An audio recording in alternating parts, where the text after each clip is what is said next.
তুমি রান্না করবা, ঘরের কাজ করবা, পয় পরিষ্কার করবা, ব্যাস আমাদের সেবা করবা। এটাই হচ্ছে তোমার ধর্ম, এটাই তোমার কর্ম। তুমি যদি আমার সেবা ভালো মতন করে যেতে পারো, তাহলে জান্নাতে তুমি এমনি যাবা, তোমার টেনশনের কিছু নাই। এই মন মানসিকতা তারা কোথায় পেলেন? এই মাইন্ডসেট, এই যে পুরুষদের যে একটা মাইন্ডসেট করা হয়েছে, এটা তারা কোথায় পেলেন? বোনেরা কিন্তু বেশিরভাগই বাড়ির গণ্ডির ভিতরেই থাকেন। সব নারীরা কিন্তু এখানে কর্মজীবী না, সব নারীরা ব্যবসায়ী না, শিক্ষিকাও না, কোনো প্রফেসরও না, বেশিরভাগই হচ্ছে গৃহিণী। এবং এই গৃহিণীরাই ছোটকাল থেকে একটা একটা ব্যবস্থার মধ্যে তারা বড় হয়েছে, যেখানে তাদেরকে বলাই হয়েছে যে তুমি কিন্তু নারী, তোমার এত কিছু বোঝার দরকার নেই, তুমি হচ্ছে নারী, দিন দুনিয়া কি হয় এটার খবর রাখার তোমার দরকার নেই, তুমি দেখো তোমার চুলায় আগুন জ্বলে কিনা, তুমি দেখো তোমার বাবা সারাদিন পর কাজ করে এসেছে, তোমার বাবার সেবাটা হচ্ছে কিনা।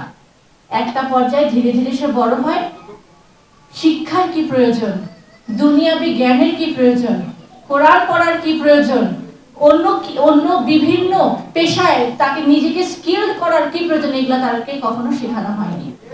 একটা সময় সে বাবার ঘরের থেকে চলে যায় স্বামীর ঘরে। স্বামীর ঘরে যাওয়ার পরেও তার পরিবর্তন, ভাগ্যের যে খুব একটা বড় পরিবর্তন আসে তা কিন্তু না।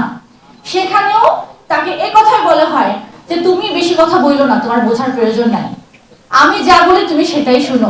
এই কথা তাদেরকে বলা হয় যে আমরা যেটা বলবো তুমি সেটাই করো, তুমি রান্না করবা, ঘরের কাজ করবা, পয় পরিষ্কার করবা, ব্যাস আমাদের সেবা করবা।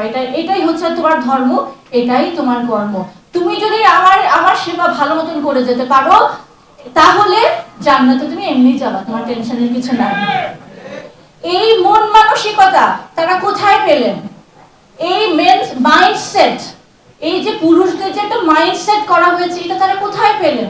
তারাও সেই সমাজে বড় হয়েছে, যে সমাজে বলাই হয়েছে যে তোমার স্ত্রী হচ্ছে তোমার দাসী, সে তোমাকে দাসীর মতনই সার্ভিস দিয়ে যাবে। কেন?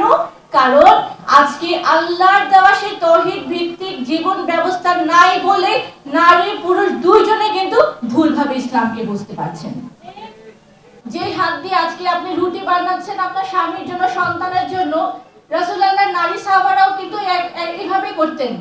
কিন্তু যখন আল্লাহ রাসূল আসলেন, যখন তিনি তাওহীদের ডাক দিলেন, তারা যখন রাসূলের সাথে ঐক্যবদ্ধ হয়ে সেই আইনে জাহেলিয়াতে সমাজকে পরিবর্তন করার জন্য যখন তারা অঙ্গীকারাবদ্ধ হলেন, যেই হাত দিয়ে তারা রুটি বানাতেন, সেই হাত দিয়ে তারা অস্ত্র হাতে তুলে নিয়েছেন আল্লাহর দ্বীনকে প্রতিষ্ঠা করার জন্য।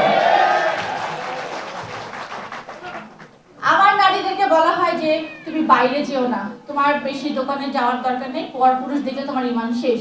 আমি আপনাদেরকে বলবো, আল্লাহ রাসূলের নারীরা এই জাহেলি সমাজকে পরিবর্তন করার জন্য যুদ্ধের ময়দানে পর্যন্ত গিয়েছেন। শুধু যুদ্ধে যে পানি খাওয়ার নাই, সৈন্যদেরকে রসদ দেন নাই, যখন দেখেছেন যে মুমিন বাহিনী যখন অ্যাটাক হচ্ছে, বারবার অ্যাটাকের সম্মুখীন হচ্ছে, তারা অস্ত্র হাতে নিয়ে দাঁড়িয়েছেন, সেই পুরুষদেরকে তাড়িয়ে বেড়াচ্ছেন, খবরদার যদি পিছনে এসেছো, হয় জীবন দিবে, শহীদ হবে, নয় আল্লাহ রাসূলের জন্য তোমরা বিজয় ফিরে আনবে। আজকে সেই ইতিহাস আপনাদের কাছে নাই। আজকে সেবা, নারী মানে সেবা, খুব ভালো কথা, কিন্তু রাসূলুল্লাহর নারীরা, রুফায়দা রাদিয়াল্লাহু আনহা, ওনার কথা কখনো শুনেছেন? কখনোই শুনেন নাই। তিনি ছিলেন রাসূলুল্লাহর একজন নারী সাহাব। তিনি রাসূলুল্লাহর সমস্ত সৈন্যদেরকে তিনি চিকিৎসা দিতেন, যুদ্ধে আহত হতো চিকিৎসা দিতেন, যুদ্ধে যারা শহীদ হতো তাদেরকে দাফন করতেন। তিনি এত বেশি ভালো নার্স ছিলেন, ওনার বাবা ছিলেন একজন ডক্টর, এবং সে বাবার কাছ থেকে শিক্ষা লাভ করে তিনি আল্লাহর রাস্তায় এইভাবে সংগ্রাম করে গেছেন।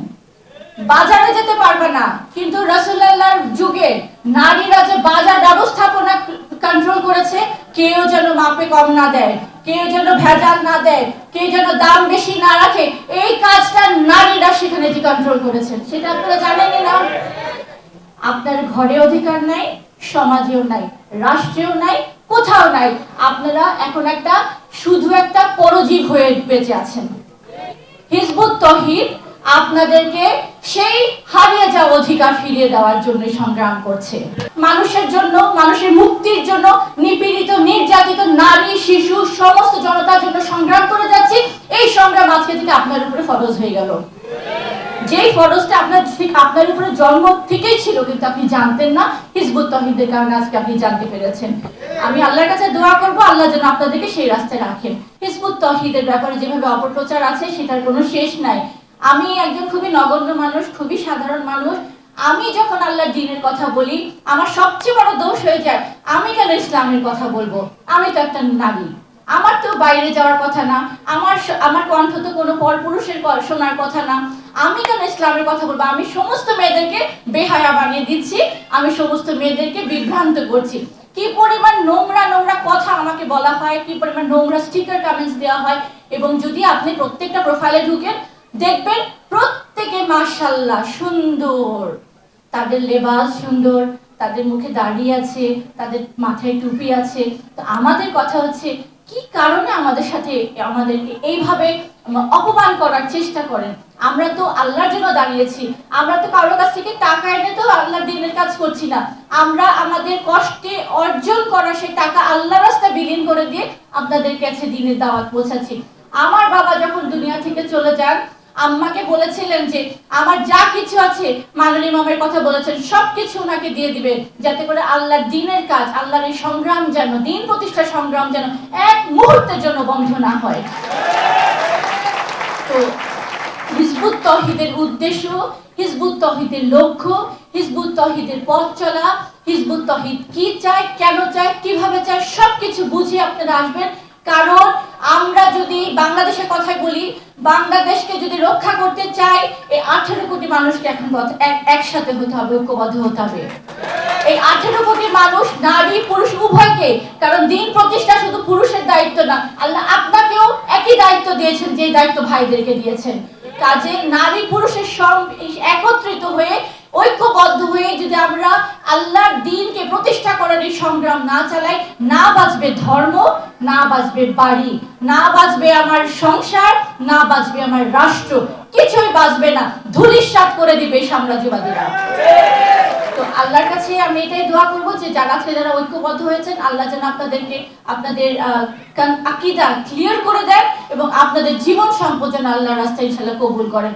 আমাদের জন্য দোয়া করবেন, কোন পরিস্থিতি যেন ইনশাআল্লাহ আমাদেরকে কাবু করতে না পারে, জীবন দেওয়ার জন্য যেন আমরা সর্বদা প্রস্তুত থাকতে পারি।